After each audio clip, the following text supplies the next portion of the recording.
This program is brought to you by the Vegetarian Society of Hawaii, a nonprofit organization dedicated to sharing with the community the many benefits of a vegetarian diet. 3 monthly meetings include vegetarian experts found locally and on the mainland, quick and easy cooking demonstrations, and helpful and delicious food samples.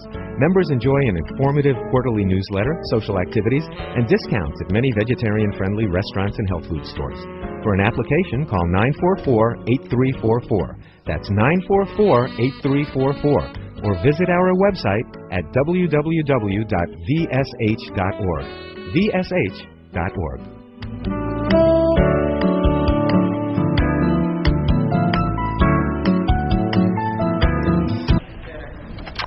We've delayed a few minutes getting started, as I think you were told, because of the apparent traffic jam out on Ala Moana Boulevard.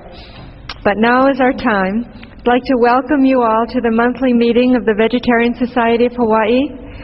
The Vegetarian Society is a not-for-profit volunteer organization founded in 1990 for the purpose of promoting human health, animal rights, and protection of the environment by means of vegetarian education.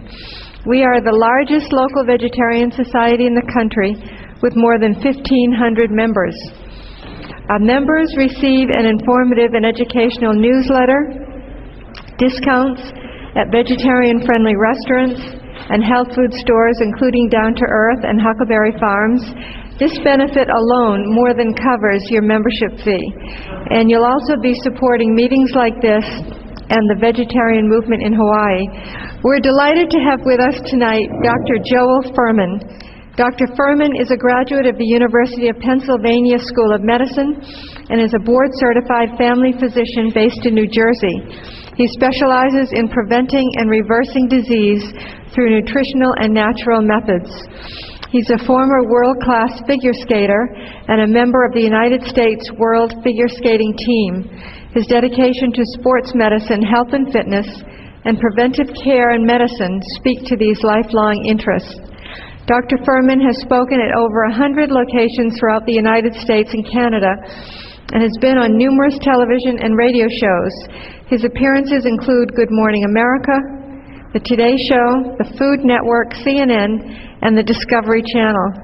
He's the author of the recent best-selling book, Eat to Live, The Revolutionary Plan for Fast and Sustained Weight Loss, available at the book table tonight. Please welcome Dr. Joel Fuhrman.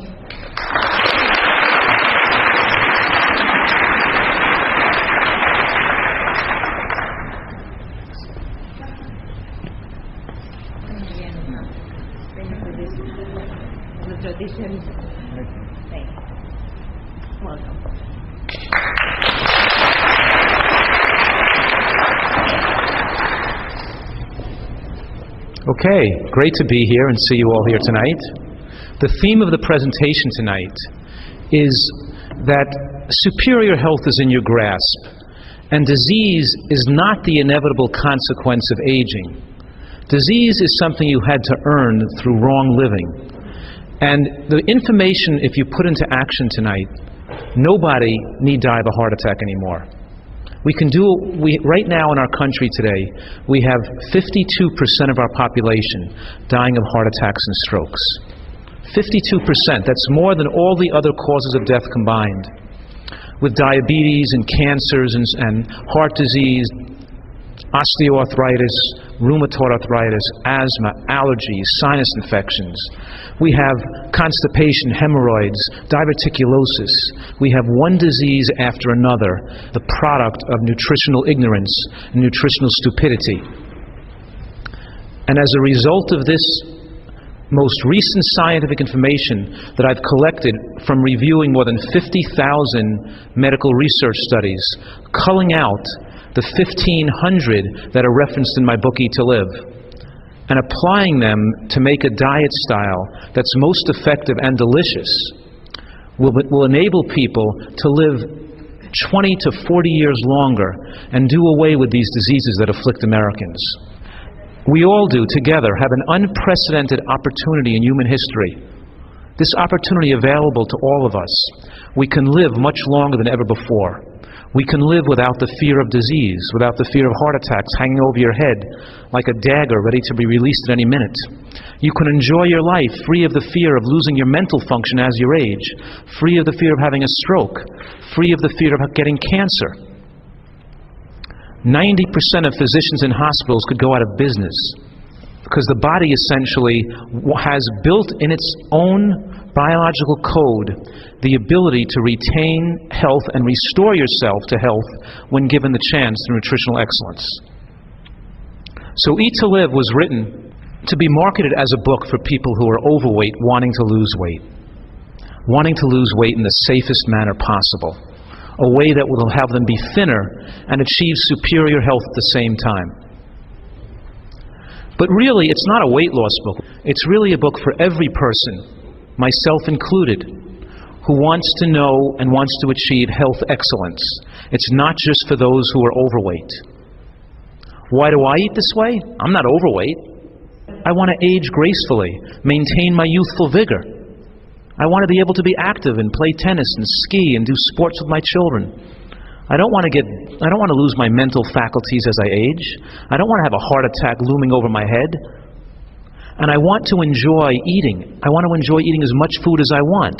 Who wants to carry around a calculator and a scale, measuring out thimble-sized portions of food, worrying about your weight all the time? The point is, when you eat healthfully, your weight takes care of itself, and the weight will just drop off you until you achieve your ideal weight. My Eat to Live program has been studied, extensively studied. Most recently, it was investigated by the University of Southern California, who reviewed the patient records of 200 charts from my office. And they found that the average patient lost 49 pounds and maintained that 49-pound weight loss over a 2-year period. That was more weight loss than any study we've ever done in medical history. So, sure, if you want to lose weight, this is the safest and most effective way to do it.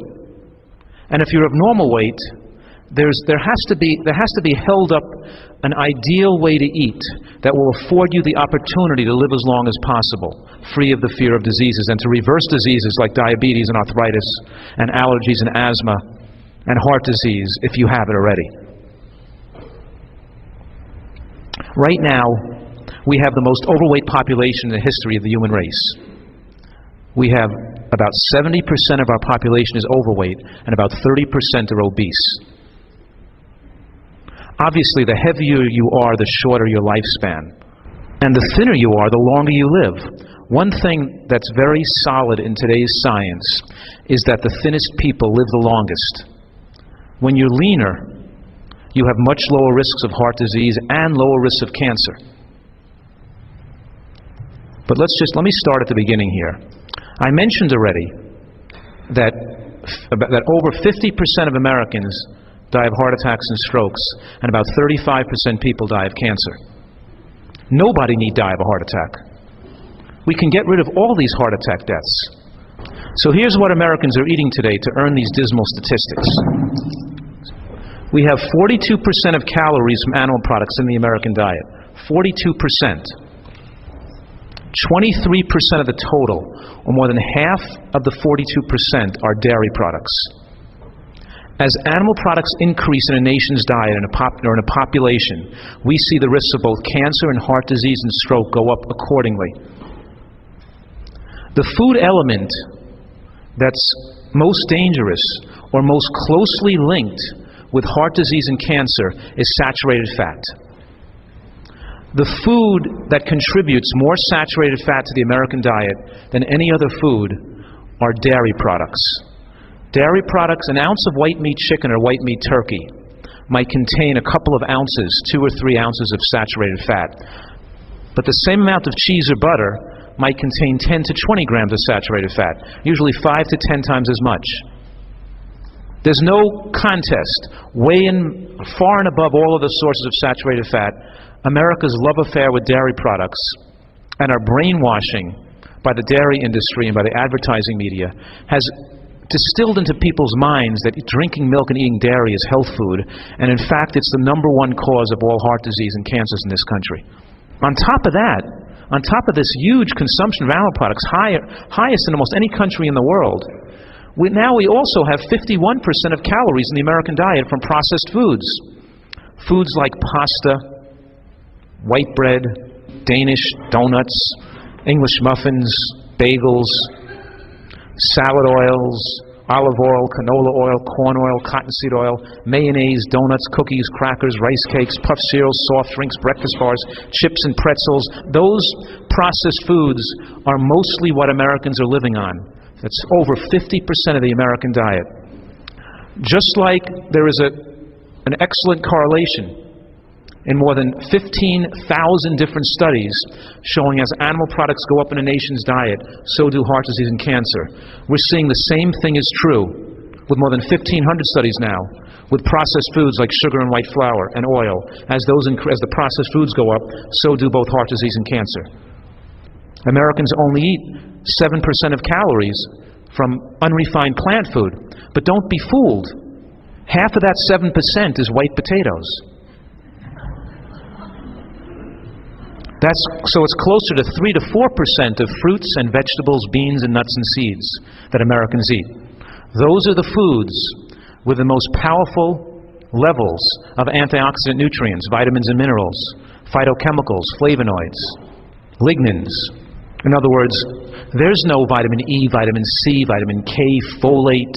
There's no phytochemicals and bioflavonoids and carotenoids in animal products, and there's none in processed foods either.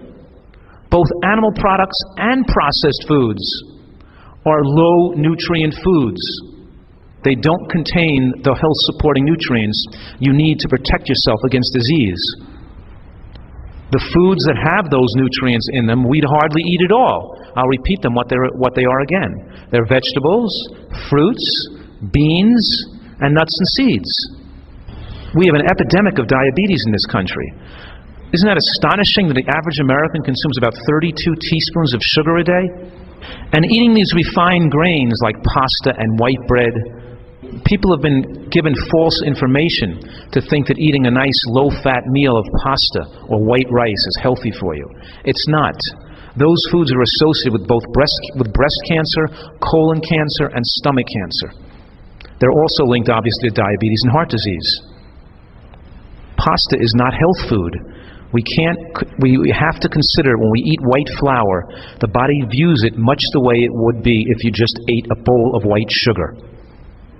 There's almost no nutrients to support that food.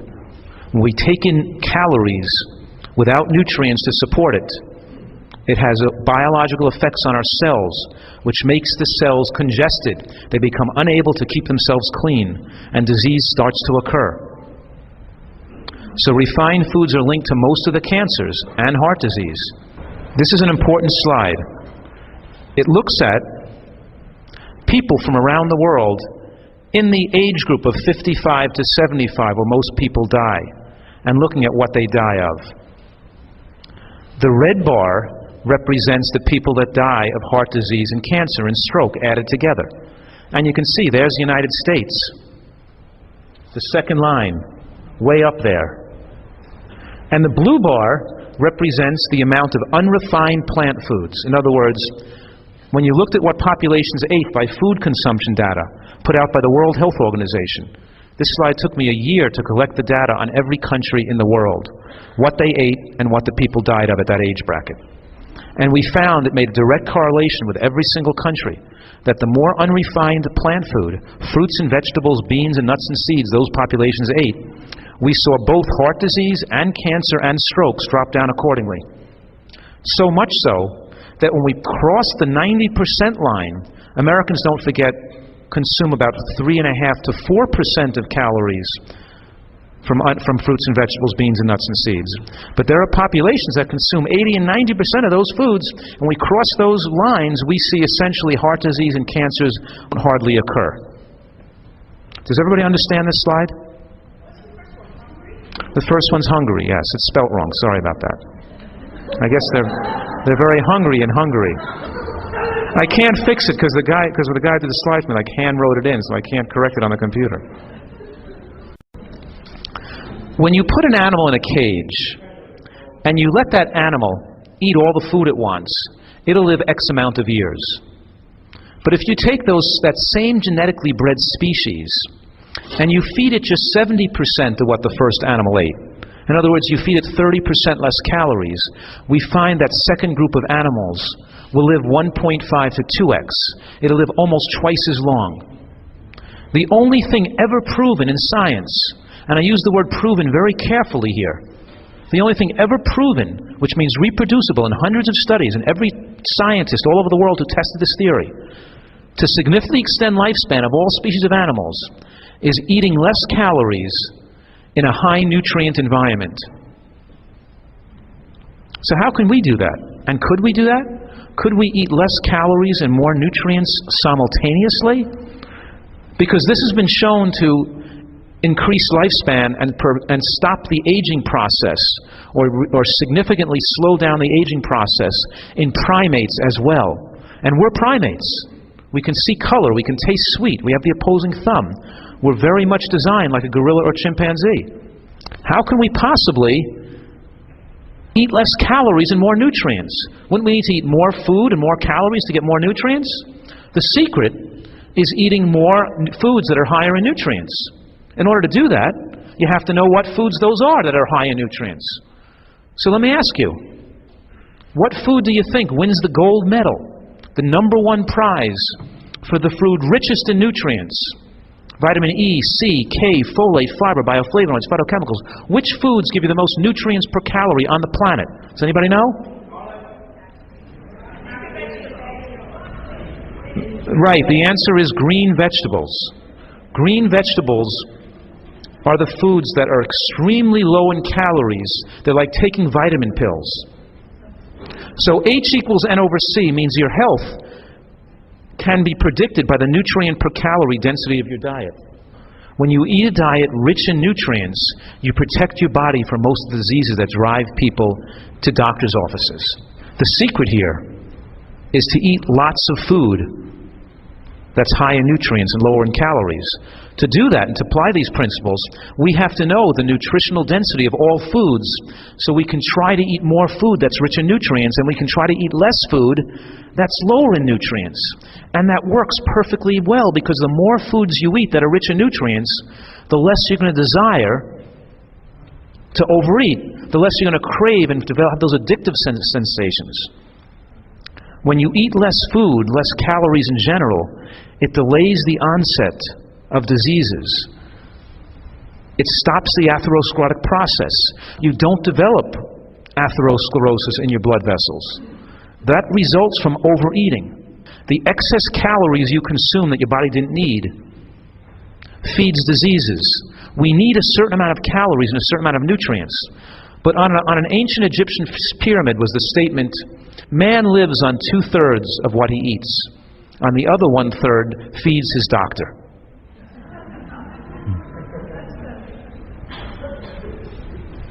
You see, there are receptors and nutrient receptors in our stomach and our digestive tract that can sense the nutrient density of everything we eat. When we take in lots of fiber and lots of nutrients, the brain gets a sense, gets feedback to tell your brain, your hypothalamus, that you've had enough food. When you put a lot of empty calories in your stomach, there's no feedback loop to the brain, and you're driven to overeat, and you feel hungry all the time.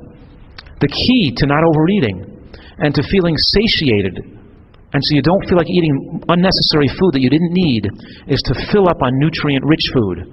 This program is all about eating more food than you're eating right now. Very few people in this room are eating enough of those foods that will give you the nutrients to arm your body against disease. We have to eat more green vegetables, more beans, more eggplants and mushrooms and tomatoes and peppers, and in other words, and cauliflower, and all these high nutrient foods we have to consume more of. And that will essentially arm your body with all these very powerful phytochemicals and make your body and give your body a protective armor to protect you against cancer and toxins in our environment. There are poisonous substances and toxic material in natural foods too, and they were there 50,000 years ago. That's okay. Your body has the ability to repair cells, to repair DNA damage. Your body is a self-healing, self-repairing machine. Even a normal cell, when it starts to get damaged and become dysplastic, or get the early stages of cancer, when you have breaks in your DNA, your body has the mechanism to repair those broken links and put the cell back to a normal state again if you give it high levels of these phytochemical nutrients that are present in the colorful fruits and vegetables. A high phytochemical diet prevents cancer, and in certain cases can reverse dysplasia and even reverse cancer. You can't get high levels of these cancer-fighting nutrients from vitamin pills. You have to get them from eating lots of the right kind of food. Most of them haven't been discovered yet, but when you look at some carotenoids that are very crucial, very powerful anti-cancer effects, we find that green vegetables have between 20 and 25,000 micrograms of these nutrients. And that's just one of the nutrients. Can you imagine if all of America ate 2 to 3 cups of green vegetables a day? We'd see the cancer rate drop in half in a period of a few years. Green vegetables are so powerfully rich in nutrients that when we compare them to animal products, they contain 300 times as much of even the nutrients that are in animal products. But of course, animal products don't contain the nutrients that are in green vegetables. And look at the protein content in the first line. You notice it says protein in broccoli is about 12 grams and in sirloin steaks about 5 grams. I ask people all the time, what do you think has more protein, 100 calories of broccoli or 100 calories of steak? And even doctors and dietitians and scientists will say to me, oh, I didn't even know broccoli had protein. And I say to them, well, how do you think the cow got the protein to put in to make its muscle tissue? Did you think it just breathed it in from the air? Don't you realize that most animals ate greens to get the protein? You didn't think the cow shoved its hoof into the soil and sprouted roots directly and sucked up the nitrogen right through the soil, did you? But keep in mind, here's an important point here, is that calories only come from 3 things: fat, carbohydrate, and protein. There's only 3 sources of calories. So if you didn't think broccoli was mostly protein, then you must have thought it was carbohydrate, like a potato. Or did you think it was fat, like an olive or avocado mostly?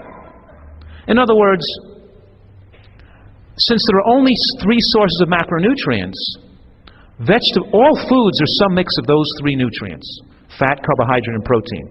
Broccoli is about 60% protein. Meat, sirloin steaks, about 24% of calories from protein. It's about 70% of calories from fat. So steak is mostly fat and broccoli is mostly protein. That's how come all animals on the face of the earth, from the lion or the tiger to the Tyrannosaurus rex, got their protein from green vegetables. They either had to eat the greens directly or they had to eat an animal who ate the greens. But all the protein on the planet came from the action of sunlight and soil up through plants, making proteinaceous and nitrogenous compounds for animals to eat. You understand that concept? So green grass made the lion, indirectly through the antelope or the zebra. Now Americans are eating too much protein, they're eating too much fat, and they're eating too many carbohydrates. We have to eat less calories, we have to eat less of all 3. Don't get fooled by this nonsense that protein is some nutrient to be held in high esteem and start taking protein powders and protein drinks and and low carbohydrate this and high protein that. That's just fraudulent information. Your body is most Americans are already protein poisoned by all the animal products they're eating. But they're poisoned by excess calories. We're getting too much protein, too much fat, and too many carbohydrates. And the only way to eat less of all 3 and have a leaner, disease-proof body is to eat a diet that's vegetable-based, not meat-based, and not grain-based. We don't want our diet to be based on flour or white rice or pasta. And we don't want our diet to be based on meat and fish and cheese or eggs, which don't have phytochemicals and antioxidants in them either, and are rich in saturated fat and contaminants. So do you know what food has the best association with longevity in humans? Greens. Right. If you're going to win an award, $1 million prize for going into a supermarket, we have a game show, And whoever puts 10,000 calories of most nutrients in their shopping cart is going to win the $1 million. What would you shove into your shopping cart to win the money? All the green, kale, broccoli, right, Swiss chard, bok choy, peas, all the greens you could find. This is one of my patients 6 months after following the diet.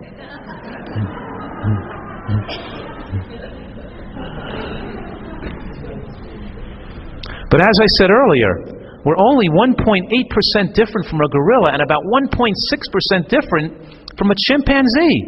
We have the same digestive tract structure, the same size of a liver, the same secretion of enzymes from the pancreas. We really share a similarity of need for nutrients, and all primates eat a diet predominantly of green vegetables. We have a huge requirement for nutrients, and we have a variety driver. Primates are not satisfied. A shark can eat fish all day, he'll be happy. A lion can just chew meat up all day, he doesn't need a lot of variety. But the animals that live the longest, with the bigger brains, with the longest potential for lifespan, eat a variety of food, and we're finding in the scientific investigations that are linked to humans that live the longest are those humans who ate a broad assortment of natural foods and got the highest concentration and diversity of nutrients, which gorillas and chimpanzees innately go after variety. They don't sit in front of a banana tree and eat bananas all day. They'll eat a few bananas and they'll go 1.5 miles away to eat a different food. You have that same variety driver in you. We have to eat a diversity of plant foods to give us to maximize human lifespan. Instead of that, though, Americans don't eat much variety. They live predominantly on animal products and pasta and bread and potato and oil. Excuse me, I left out oil. Oil is usually 1/3 of the or more of the American diet. I mean, a lot of Americans eat a small salad, but they might put, salad is raw leaves are very low in calories. A pound of raw greens is like 60 calories a pound. Throw a head of iceberg lettuce. Take a quarter of that head, the size salad most Americans eat. It's only about 10 to 12 calories. They throw a little slice of tomato on top, maybe a few pieces of cucumbers. They only have 15, 20 calories in a bowl. There's not much calories there. But then they throw on 3 to 4 tablespoons of dressing at 120 calories per tablespoon, mostly made from oil, because they've been told it's health food. They'll throw 500 calories of dressing on a little 20-calorie salad. I'll tell them, forget the salad then. Just drink the dressing straight from the bottle. But Americans are consuming 400 to 800 calories a day just from oil. Oil is not high nutrient food. Remember I told you a few minutes ago, the less empty calories we consume, the longer we live. And the more nutrient-rich calories we consume, the longer we live. When we're putting oil all over our food, you're pouring calories without nutrient density. Once you extract the oil from the food that nature made, you've removed and lost most of the nutrients. And the protective flavonoids which prevent the oil from becoming rancid are lost as well. I don't recommend people eat a particularly low-fat diet, but you want the fats you consume to be nutrient-rich.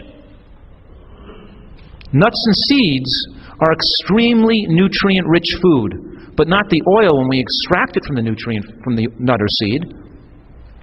I make some phenomenal salad dressings. Instead of pouring oil on the food directly, I'll take maybe one of my most favorite dressings. I take a peeled orange, I'll mix it with a handful of raw cashew nuts, a sprig of blood orange vinegar, which I sell on my website, maybe a quarter of lemon squeezed in. So lemon, blood orange vinegar, cashews, and oranges blended together in the blender of Vitamix made into a creamy dressing.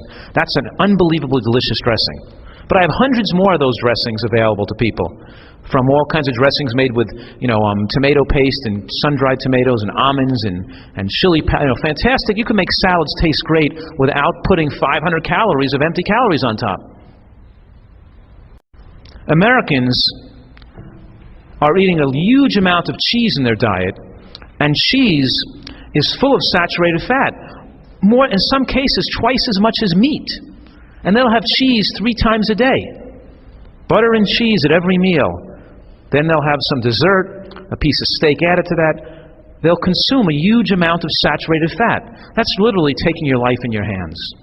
Fruits and vegetables, beans, nuts, and seeds have no saturated fat. Even low-fat cheeses are not low in fat, they're just lower in fat than high-fat cheeses, and they still, most of that fat is still saturated. So what is the food that contributes to more cancers in the American diet than any other food? What's the food that has more saturated fat? And what food does the EPA, what food does the government tell us transmits more dioxin, PCBs, and poisonous cancer-causing petrochemicals into your body than any other food in the American diet? What do you think that food is? There it is, butter and cheese, dairy products, the most dangerous food in the American diet.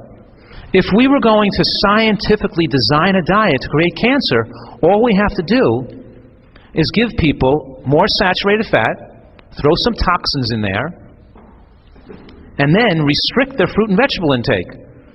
Especially restrict the flavonoids and biochemicals in fruit to protect against cancer. It's almost as if we've been invaded by a foreign planet out to destroy us. They couldn't design an American diet more scientifically perfect to create an obesity and heart disease and cancer epidemic than if we had planned it from scratch. We could do a little worse, though, if we work really hard. We can give people an Atkins diet.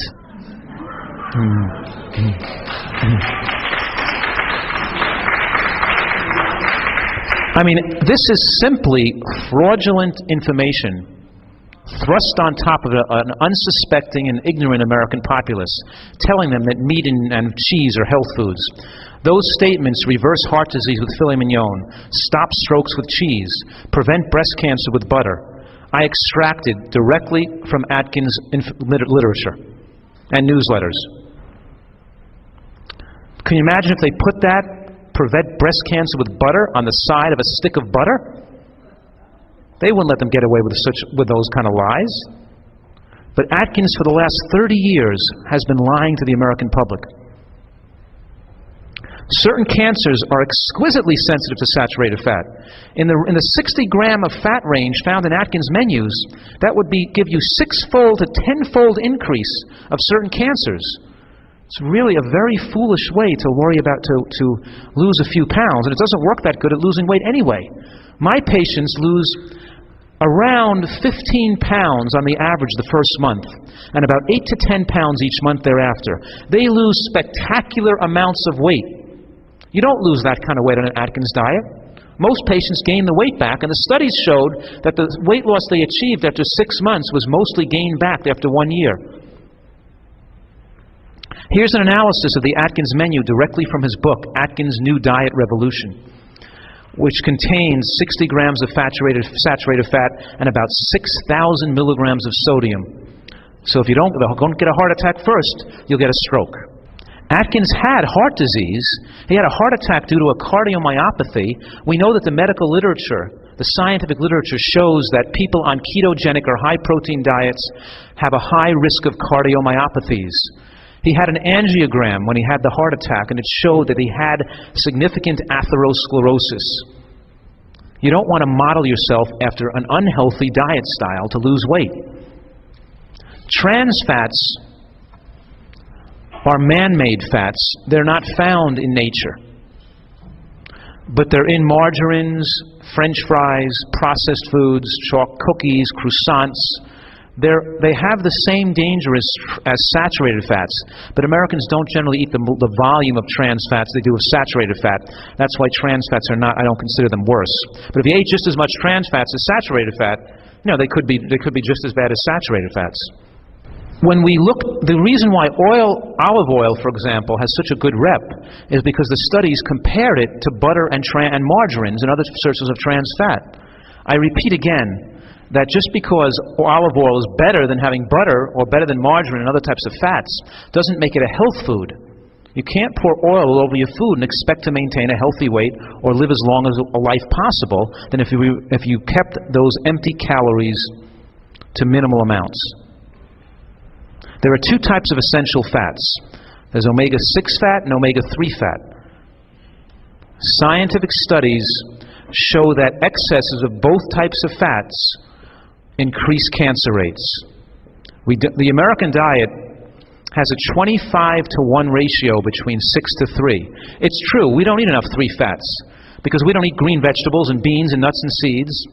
We eat processed foods, oils, and animal products, so we're taking in too much omega-6 fats. But don't think it's healthy.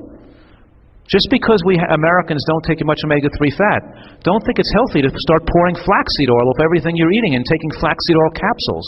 That's not healthy for you. What's healthy for you is to eat the whole food with all the nutrients that nature put in those high omega-3 fats, such as ground flax seeds in your oatmeal, or in your banana ice cream that you can make with frozen bananas whipped in the blender or whipped in the Vitamix or the food processor with a little bit of soy milk.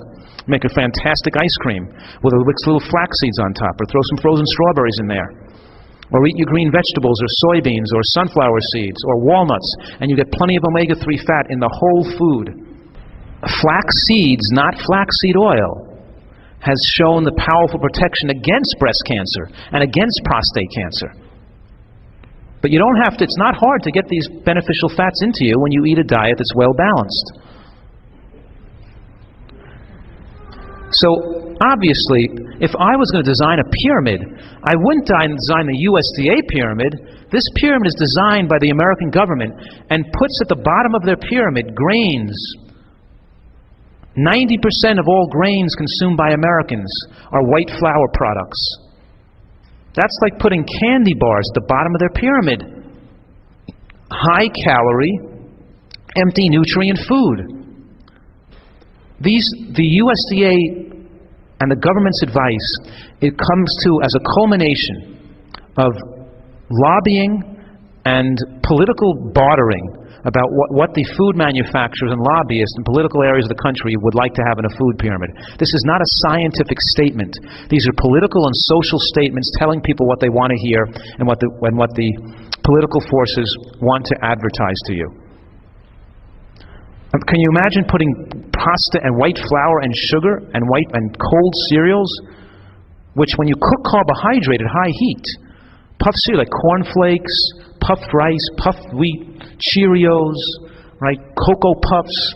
When you cook those carbohydrates at high heat, you form cancer-causing compounds called acrylamides. Those are relatively dangerous foods besides the fact they have no nutrients in them. Even whole grains, even whole wheat bread made from whole wheat flour is not a high nutrient food. It's a moderate to low nutrient food compared to fruits and vegetables and beans and nuts and seeds. But then when we process that moderately low nutrient food and we make it into white flour, we lose another 90% then we lose 90% of the vitamin E, and 95% of the fiber is washed away, and 90% of the minerals are taken out. So that white flour product you have is essentially just a source of calories with no nutrients to support it. The bottom of that pyramid, representing white bread and white flour and cold cereals, should be put at the top, at the very top, not the very bottom. They should turn this pyramid upside down. So what do you think if I was going to do a pyramid? What would I put at the base of my pyramid? Vegetables, obviously. Let's look at this pyramid then. The bottom of the pyramid is vegetables, half raw and half cooked. Lots of green vegetables. I encourage people to try to eat more than a pound of green vegetables every day. Don't forget, a pound of green vegetables is less than 100 calories. You can eat huge amounts of green vegetables. You can't eat too much, and the more you eat, the thinner you'll get. You can't overeat on vegetables and eggplants and mushrooms and peppers and tomatoes. They're so low in calories that they take up room in your stomach. It's like having a gastric bypass surgery. The more you eat of that stuff, you can't fit the other stuff in anymore. Instead of getting a gastric bypass and cutting out 90% of your stomach, fill it up 90% with healthy food. You won't desire the junk food anymore. You won't walk by that bagel and the chocolate chip cookie or the donut at work, the potato chips. You won't be craving it. You'll feel full. You'll feel good. You won't be tempted by those foods anymore. You won't get that shakiness. You won't get the headaches. You won't get the stomach cramping. Don't forget, hunger is not felt in your head or your stomach. Those are addictive withdrawal symptoms from a toxic diet. True hunger is felt in your throat, in your neck, up here. When you're really healthy, hunger takes longer to occur. It puts you in touch directly with the exact amount of calories you need. So I can, for example, go on vacation, let's say, and ski all day long or play tennis all day and burn huge amounts of calories, and my hunger will direct me to the exact amount I need to maintain my body weight. I'll know within 25 calories that day how much I have to consume so my weight, so I don't gain or lose 1 pound or even a half a pound. Or I can see patients in my office for a week straight and do no exercise. And again, my hunger will direct me to the precise amount of calories I need so I don't lose or gain 1 pound. Whether you exercise or not, you can't become overweight when you are in touch with true hunger and you eat the amount of food hunger demands when you're on a high nutrient diet. This is how you all eat the 20 to 30% less calories automatically just by eating large amounts of these vegetables that we're supposed to be consuming each day. And then once you get a lot of vegetables in your diet, do you have to worry about consuming enough calcium? Do you have to take a whole bunch of calcium pills? Of course not. Vegetables are super high in calcium. Do you worry about not getting enough protein and not take extra vitamin E, extra vitamin C? What do you need extra? It's already in there when you're eating a high level of these natural foods. So vegetables are at the base, and clearly fruits and beans are next. And whole grains, nuts and seeds are an important part. Nuts and seeds are an important part of a healthy diet. Grains are optional. Nuts and seeds are an important part. But nuts and seeds are not at the base because they're very rich in calories. So you don't want to eat an unlimited amount of those foods. Though the foods below that line, you can eat an unlimited amount. Animal products should be considered optional foods that so a person could be healthy on a vegetarian diet, eating from the base of the pyramid, or they could be healthy eating a rare animal food, but you are using it as a condiment once in a while. But you can't be on an animal food-based diet or get your animal food consumption anywhere near the levels it is in America and expect to have a normal lifespan and to have superior health. As animal products increase in the diet, even from 1 serving a week, the cancers that afflict Americans begin to increase markedly. It's as if you smoke 2 cigarettes a day. If you smoke 2 cigarettes a day, you have a 50% increased risk of heart attack. If you smoke 20 cigarettes a day, your risk only goes up 54%. In other words, there's not much difference between smoking 2 cigarettes and smoking a whole pack of 20 cigarettes. Same thing is true with animal products. Once you have 6 or 7 servings a week, once you have 3 to 4 servings a week, 6 or 7 servings a week, then if you have 21 servings a week, you're already going to have a very high cholesterol, even on 4 to 5 servings of animal products a week. Some people are very sensitive to low consumption of animal products. A little bit of animal protein, even white meat, chicken, even skim milk, even fish, even the lower saturated fat animal products can raise your cholesterol into the danger zone for some people that are susceptible. You see, animal protein raises cholesterol, not just the saturated fat. It promotes bone loss because the more animal protein you take in, the more calcium you lose in your urine. Plant protein has opposite effects. Plant protein from beans and greens and nuts lowers cholesterol and promotes bone strength. It's a deficiency of these plant substances that causes you to develop osteoporosis. It's not merely a calcium deficiency. There are lots of micronutrients, vitamin K, and other substances, folate, that are found in plant substances that are important for bone health. Don't be fooled to think you can have strong bones just by popping calcium pills. You have to take calcium in the form you've been intended to take it by nature, and that's from green vegetables and beans and fresh fruits and nuts and seeds. When you eat a vegetable-based diet, it will radically lower your cholesterol and prevent you from ever having a heart attack. Nobody in this room will ever have to have a heart attack, yet it kills 50% of all Americans. And if you have heart disease already, you can reverse it and still not have a heart attack. The medical journal Metabolism studied my Eat to Live program, and they put people on a vegetable diet, a vegetable-based diet with nuts and fruit. They found that the average person dropped their LDL cholesterol by 33% in 6 weeks' time. That was stronger than cholesterol-lowering drugs of 26%. See, cholesterol-lowering medication has only been shown to lower cholesterol about 25%. And you don't have the side effects, the muscle aches and the liver malfunction. And you don't have a higher, in other words, you may have some other risks from taking the drugs, and you're not going, and that's going to lower your risk of heart disease. But when you eat correctly, it drops your cholesterol, and all the phytochemicals and antioxidants totally remove the possibility of a person having a heart attack. The mechanism it works is not only via the cholesterol lowering of mechanism. There are other factors that you need for good health besides cholesterol lowering that you don't get when you take the drug. The most effective way to protect yourself against heart disease is to follow a high nutrient style of eating with vegetables to base, which I call my Eat to Live program. It's a diet style. It's not a diet. It's a style of eating. A diet connotates something that you do just to lose weight, where you have to weigh and measure foods. This isn't about weighing portions of food and eating less food. It's about eating more of the right foods. I'm on a crusade to get as many people as we can eating a very healthy diet so nobody need to have a heart attack. I mean, I could have written a book to sold millions of books, but this is not a popularity contest. It's not a beauty contest. It's not about making an extra dollar by selling an extra book like the South Beach Diet, where this cardiologist prostituted himself to sell extra books, trying to tell people that they're going to help their heart by eating a diet rich in animal products and saturated fat, to make himself a popular book, telling people what they want to hear.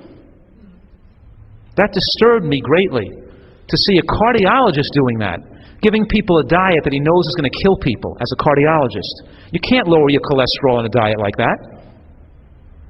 I want to know that when people read my book, Eat to Live, that if that one person reading my book who has heart disease, or whose father died of heart attack at age 45, which happens every day.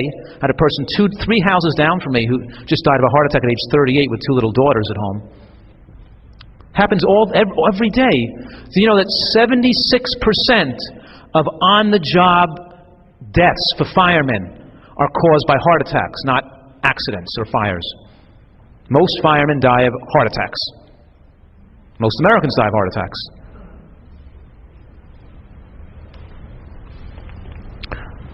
So as you can see by this slide, a low-fat vegetarian diet, like one advocated by some of the famous, well-known vegetarian authors, dropped cholesterol about 16%. But they did not have a favorable effect on the LDL-HDL ratio. And it also raised, in many cases, raised triglycerides.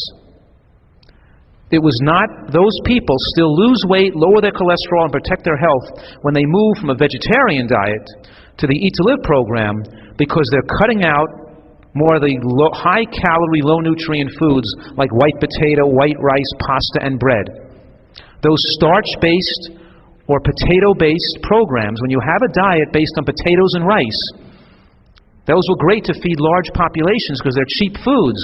But we're not talking about here, but if you want to know what's ideal, if you really want to know what's the most favorable diet to afford yourselves the opportunity in human history to live longer than ever before, it's not basing your diet on potatoes or rice. It's basing your diet instead on an assortment of vegetables, and using the lower carbohydrate vegetables and putting them into the unlimited category. So those are the foods you eat more volume of than the higher carbohydrate vegetables. The high olive oil Mediterranean diet does not show a significant lowering of cholesterol. The Mediterranean diet, which includes olive oil, lots of red sauces, more fruits and vegetables than Americans eat, has been shown to lower heart attack rate by about 30% over the heart attack rate that's in America. But with 1.5 million people dying of heart attack every year, with a person dying of a heart attack every 30 seconds, what good do you want a lower heart attack rate? 30%? Do you want to take your risk and bring it just down by 1/3? Not me. I don't want to be running for a bus, skiing down a mountain slope, out there sprinting for a tennis ball, and be nervous I'm going to have a heart attack or if something happened to me. I want to know with 100% certainty. I want to drop that heart attack rate 100%. I want nobody to have a heart attack. We don't just make us... You follow what I'm saying? The Mediterranean diet is not a favorable diet, and don't fool yourself. The people in the Mediterranean countries today are eating the same diet we are in America. Sure, 30 years ago in Crete, or 50 years ago, they ate better than we did. And they also, maybe worked behind a plow 8 hours a day doing heavy labor. Now they work in office buildings on computers and eat donuts and junk food and bagels just like you guys. I wanted to spend a little time just demonstrating that the same diet that's linked to heart disease and cancer also causes all the other illnesses too that brings you into the hospital or to see doctors. Headaches, migraines, hemorrhoids, stomach pain, reflux esophagitis, asthma, allergies. In other words, when you overeat and when you eat a diet low in nutrients, your immune system is weak. And you have yourself ready to pick up every disease that walks around the corner. Kidney stones, gallstones, fibroids, appendicitis is linked to high animal product intake, kidney failure. These things just don't, we see thousands of people suffering and dying every year. We have a medical health care crisis in this country, and our economy, to a large extent, is suffering greatly because of the health care crisis due to people eating themselves to death with their knives and forks. They're digging their graves with their knives and forks in this country. We have to have some radical change.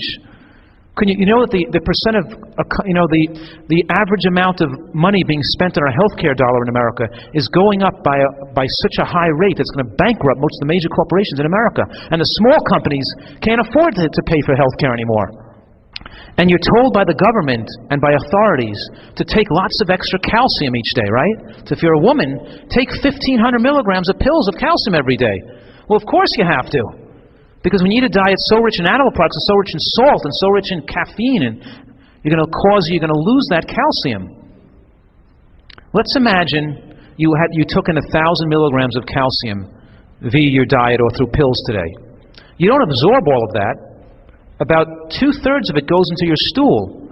Only about 1/3 of it gets absorbed into your bloodstream. So you took in 1,000, about 300 milligram goes into your blood. Now, in this 24-hour period, you urinate out 350 milligrams of calcium. Wow, you urinated out more than you took in. That's called a negative balance. You lost 50 for the day. If you lose a little bit each day, that calcium has to come from somewhere. And where do you think it came from? The storehouse of calcium in your body, the bones. Osteoporosis is inevitable. On the other hand, countries around the world who don't have osteoporosis consume much less calcium than we do in America. The countries with the highest calcium intake have the highest hip fracture rate. So let's say you ingest just 500 milligrams today. Well, you absorb a higher percent. You absorb about 200. 2/5 is a bigger fraction than because 2/5 is equal to 4/10, right? And 4/10 is bigger than 3/10, so you absorb a bigger fraction. And if you excreted only 100 in the urine, then you'd be in a positive balance for 100. Worldwide osteoporosis is not correlated with how much calcium you take in. It correlates impeccably well with the calcium excretion in the urine. And the calcium excretion in the urine is caused by a high intake of salt and animal protein, caffeine, and sugar. Also, vitamin A supplements. When you take multivitamins with vitamin A in it, you lose a lot of extra calcium in the urine. And the vitamin A also increases your risk of heart attack and cancer. It's best to get our carotenoids and vitamins, the carotenoids in the vitamin A family, directly from the natural foods like fruits and vegetables. Not to be thinking that everybody in America eats a vegetable-less diet and try to take extra beta-carotene, which will then lower your blood level of lutein or lycopene. Let me say that again. If you're taking vitamin A or even high-dose beta-carotene from a vitamin pill, that will compete with absorption of lutein and lycopene and other carotenoids and lower your blood levels. It won't make for that diverse assortment of nutrients that you need from natural foods. Calcium is rich in natural foods, and green vegetables. You guys are loaded with calcium. But you're not just getting calcium, you're getting all the other factors that are so essential for your bones and for your overall health. So milk doesn't have anywhere near the calcium intake as vegetables. How do you think the cow got the calcium to get into the milk anyway? Right? They didn't feed the cow milk to get the calcium. They fed it greens.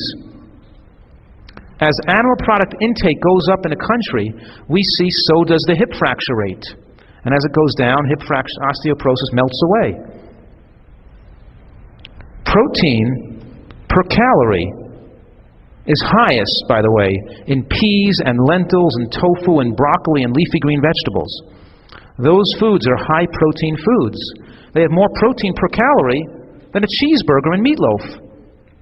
You're already on a diet rich in protein when you're eating your vegetables.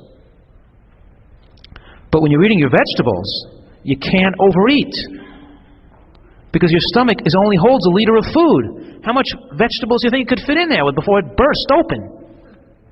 The thing is that you can eat. You don't have to worry about how much food you eat when you eat correct foods. You can eat as much food as you like.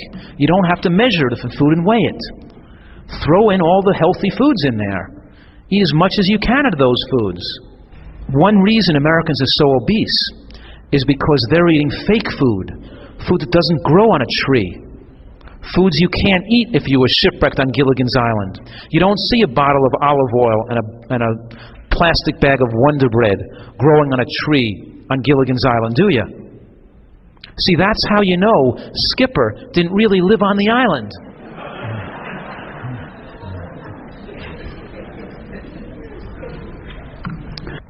The calorie ratios of common foods, so that beans and fruits and green and vegetables have around 200 calories per pound on the average.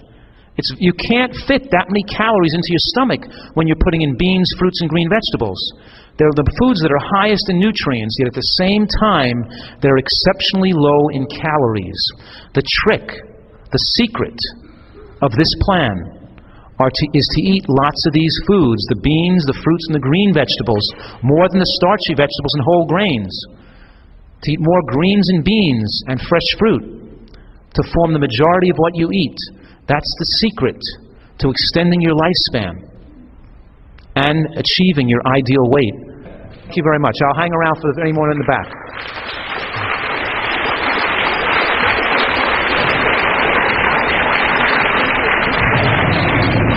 Thank you so much, Dr. Fuhrman. I'm sure you've inspired many of us. This program is brought to you by the Vegetarian Society of Hawaii, a nonprofit organization dedicated to sharing with the community the many benefits of a vegetarian diet.